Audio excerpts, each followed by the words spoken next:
Assalamualaikum warahmatullahi wabarakatuh. Perkenalkan, nama saya Anganur Fitriani, NIM 200101444. Di sini saya akan mencoba memaparkan mengenai konsep bela negara, fungsi, tujuan, serta manfaatnya.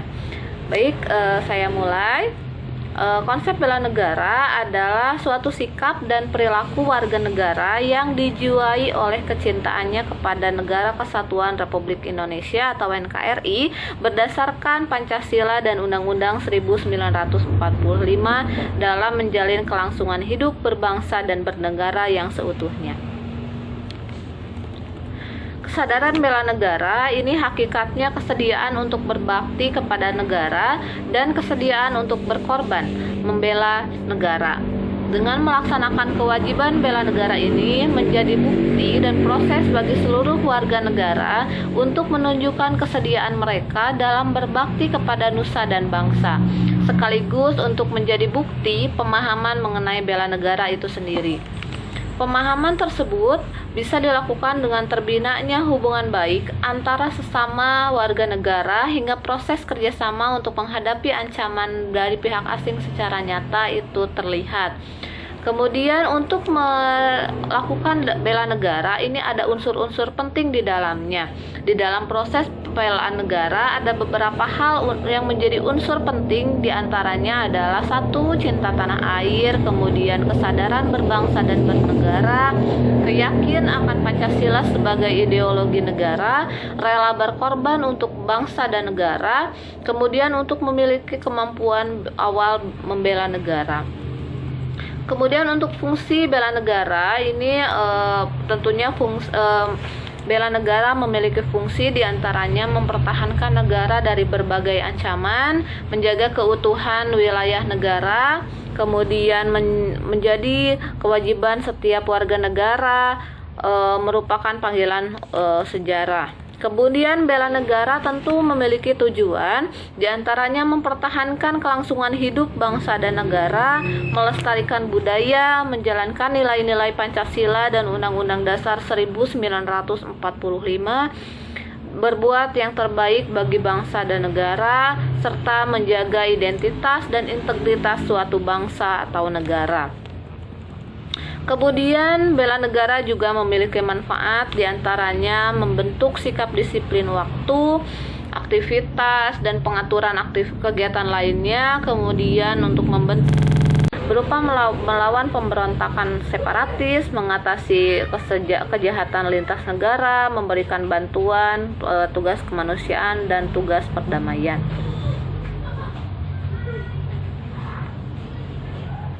Komponen cadangan adalah resimen mahasiswa atau menwa dan alumni menwa. Mereka adalah unsur pemuda mahasiswa yang mendapat bekal latihan kemiliteran selama mereka kuliah di kampus. Dalam situasi darurat, menwa dapat digunakan negara untuk mendukung tugas menjaga pertahanan negara. Jumlah menwa sekarang diperkirakan sebanyak 25.000 orang dan jumlah alumni menwa diperkirakan berjumlah 62.000 orang. Selain itu ada unsur bela negara cadangan, yaitu sekitar 900 orang yang tersebar di 8 komando distrik militer Kodam. Mereka ini dan menwa merupakan kekuatan potensial yang sewaktu-waktu dapat digerakkan untuk membela negara Indonesia. Dan terakhir adalah komponen pendukung, yaitu kita sebagai warga negara yang dapat digunakan sewaktu-waktu apabila negara membutuhkan.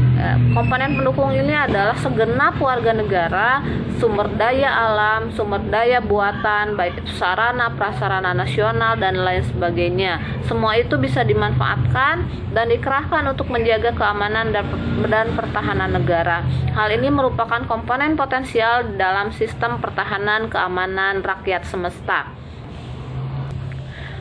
Seperti telah disampaikan, upaya bela negara dilaksanakan secara formal dan organik oleh Tentara Nasional Indonesia, lalu didukung oleh Polri.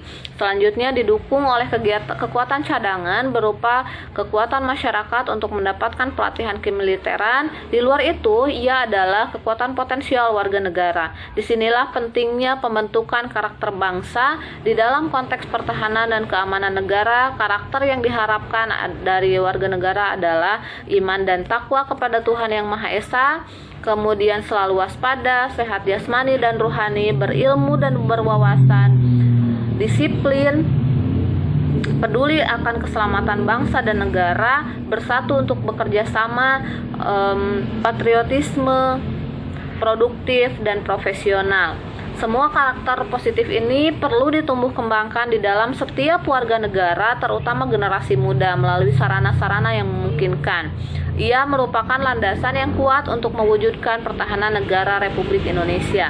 Di dalam sejarah tercatat ada 2 kota di Jepang, Hiroshima dan Nagasaki, dihancurkan oleh sekutu pada bangsa serta patriotisme yang sesuai dengan kemampuan diri, melatih jiwa leadership dalam memimpin diri sendiri maupun kelompok.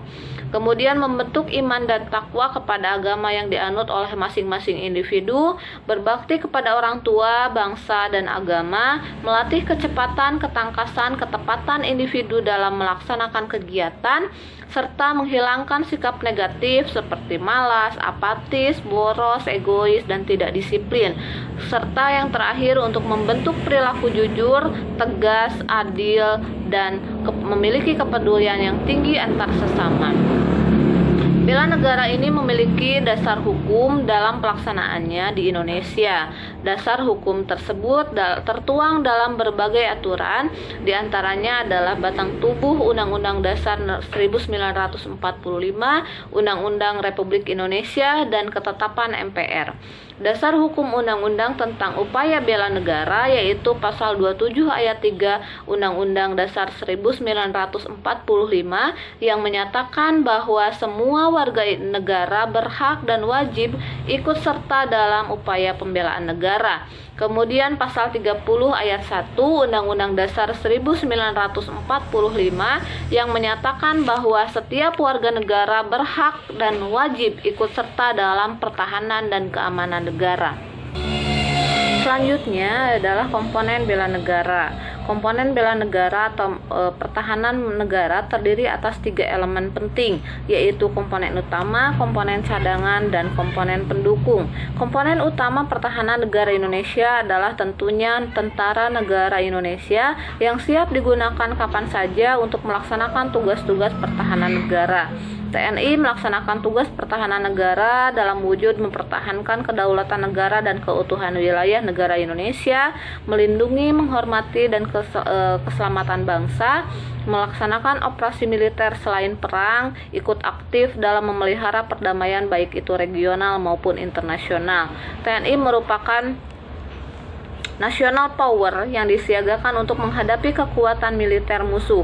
Di dalam tugasnya, Tentara Nasional Indonesia mengenal masa damai dan masa perang.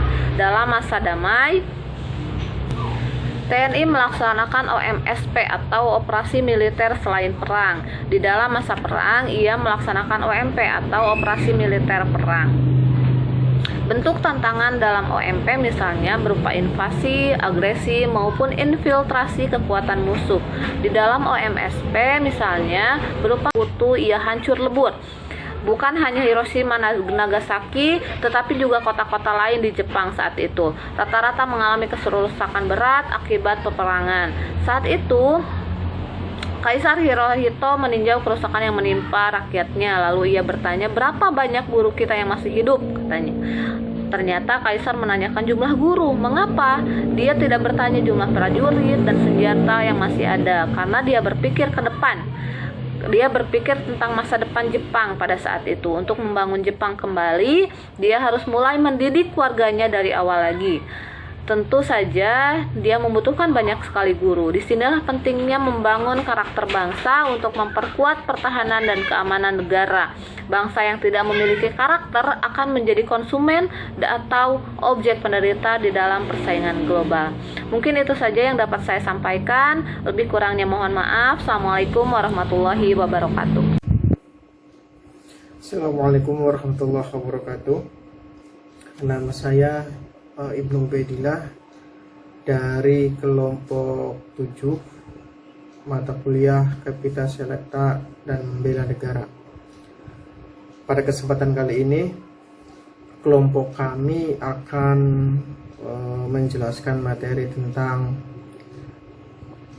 pertahanan dan keamanan negara, khususnya submateri yang saya dapat.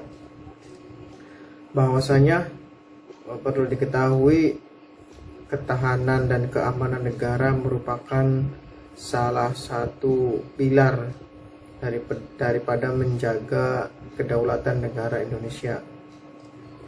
Bahwa dalam hal ini mungkin lebih spesifik saya lebih menjelaskan terhadap instansi pemerintah yang memang mempunyai kewajiban sebagai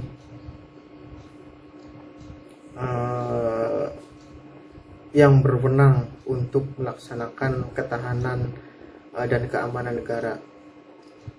Perlu diketahui juga bahwa ketahanan negara merupakan salah satu upaya menjaga kedaulatan negara Republik Indonesia. Dalam hal ini sudah diberikan tugas khusus kepada para petugas yang merupakan lembaga negara yang sudah ditunjuk dan sudah dilengkapi dengan berbagai macam peralatan yang bisa digunakan sebagai sarana untuk mempertahankan negara. Khususnya adalah para anggota militer dan kepolisian negara Republik Indonesia. Namun tetap kita juga sebagai warga masyarakat mempunyai kewajiban untuk mempertahankan negara kesatuan Republik Indonesia, khususnya dari para penjajah atau orang-orang yang memang mempunyai iktikad atau keinginan untuk memecah belah bangsa kita. Nah, adapun untuk keamanan negara itu lebih substansinya lebih kepada bagaimana para penegak hukum mampu memberikan ketertiban dan keamanan terhadap masyarakat. Artinya dalam hal ini ketertiban dan keamanan yang sifatnya sebagai kontrol sosial, bahwa tidak hanya dari luar saja, dari dalam bangsa atau dari dalam masyarakat itu sendiri banyak sekali gejolak-gejolak yang memang itu harus ditertibkan. Seperti kita tahu dalam beberapa tahun kebelakang ini bahwa sedang marak sekali yang namanya upaya-upaya yang bertujuan untuk memecah belah bangsa Indonesia. Upaya-upaya tersebut bisa dalam bentuk aksi-aksi yang memang tidak diharuskan, atau memang ketika masyarakat tidak menerima kebijakan-kebijakan yang ditetapkan oleh pemerintah, siogianya masyarakat juga harus bisa mentaati apa yang sudah ditetapkan oleh pemerintah. Bisa kita melakukan suatu upaya dalam bentuk kritik atau dalam bentuk sebuah aspirasi yang mana bisa disampaikan melalui pihak-pihak terkait yang berwenang. Namun dalam hal ini tetap keamanan adalah sebuah pencapaian yang memang itu harus dilakukan oleh kita sebagai warga negara tersebut. Tidak hanya kita mengandalkan dari pihak-pihak yang berwenang atau yang memang sudah diberikan tugas khusus untuk memberikan rasa keamanan dan ketertiban. Kita juga sebagai warga masyarakat harus mampu menjaga lingkungan kita agar lingkungan kita menjadi lingkungan yang bisa saling menjaga dan bisa untuk saling satu sama lain untuk saling berinteraksi dengan baik. Artinya di sini mari sama-sama kita mewujudkan ketentraman dan ketertiban di dalam masyarakat. Nah, tadi kita kembali ke materi yang awal bahwa pertahanan dan keamanan negara di samping mempertahankan kedaulatan negara juga ada yang non militer dalam artian tidak hanya kita berperang dengan senjata melawan para penjajah atau bangsa-bangsa asing, melainkan kita juga harus mampu mempertahankan negara dari segala macam krisis, baik itu dari krisis ekonomi, krisis ketahanan pangan, kemudian juga krisis-krisis yang lain. Artinya krisis jangan sampai masyarakat kita terkena dampak atau musibah yang memang itu di luar daripada cita-cita negara Kesatuan Republik Indonesia yang di dalamnya diatur dalam Undang-Undang Undang-Undang Dasar 1945, karena di dalamnya di situ tercetuskan bahwa kewajiban negara adalah untuk mensejahterakan masyarakatnya. Seperti yang kita tahu, ketahanan negara juga salah satunya adalah bagaimana upaya kita untuk mampu membendung atau minimal kita melakukan penanggulangan seperti penanggulangan bencana alam. Itu juga merupakan salah satu tugas kita bersama dalam upaya untuk mempertahankan negara Kesatuan Republik Indonesia. Dari kedua hal tersebut bisa kita garis bawahi bersama bahwa ketahanan negara adalah upaya untuk bagaimana kita mempertahankan negara dari unsur-unsur yang eksternal atau unsur-unsur yang memang itu berupaya untuk merebut kedaulatan negara. Dan kemudian juga yang di dalam internalnya ketahanan negara juga bagaimana caranya negara kita juga terhindar dari segala macam bentuk dari segala macam bentuk krisis-krisis negara seperti krisis ekonomi, kemudian juga krisis kesejahteraan, dan kemudian juga bencana-bencana alam yang memang itu kita tidak tahu. Jadi bagaimana caranya negara mampu hadir dengan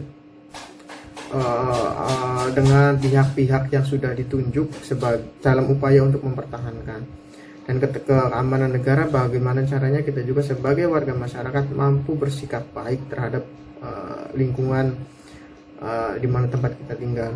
Artinya pihak yang berwenang hanya bertugas sebagai eksekutor apabila memang ada masyarakat yang melakukan suatu tindak kesalahan atau tindak kejahatan. Namun lain daripada itu, kita sebagai warga negara harus mampu menjaga ketertiban dan keamanan di lingkungan kita, di tengah-tengah masyarakat kita semua. Terima kasih. Wassalamualaikum warahmatullahi wabarakatuh. Assalamualaikum warahmatullahi wabarakatuh. Saya Nektara Rizky, NIM 20010281, Prodi Bimbingan Konseling. Saya di sini akan menguraikan kultus dari Kerajaan Siliwangi Tataran Sunda. Kultus Prabu Siliwangi. Sunda Wiwitan. Dalam kepercayaan tradisional Sunda Wiwitan, tokoh Prabu Siliwangi dihormati sebagai gambaran Pimpinan ideal masyarakat Sunda. Ia dihormati dan diakui sebagai karuhun atau leluhur para menang atau bangsawan Sunda. Hindu Dharma. Dalam kompleks Pura Parahyangan Agung Jagakarta, di lereng utara Gunung Salak terdapat sebuah candi yang dibangun untuk memuliakan tokoh Sunda, Prabu Siliwangi. Pura ini terletak di Kecamatan Taman Sari, Kabupaten Bogor, Jawa Barat. Konghucu. Prabu Siliwangi dipuja dan memiliki altar tersendiri pada Piraha Nam Hai Kuan Seimpusa, Simpenan Sukabumi. Prabu Siliwangi memberikan petuah kepada keturunannya dalam bentuk wangsit yang disebut uga wangsit Siliwangi.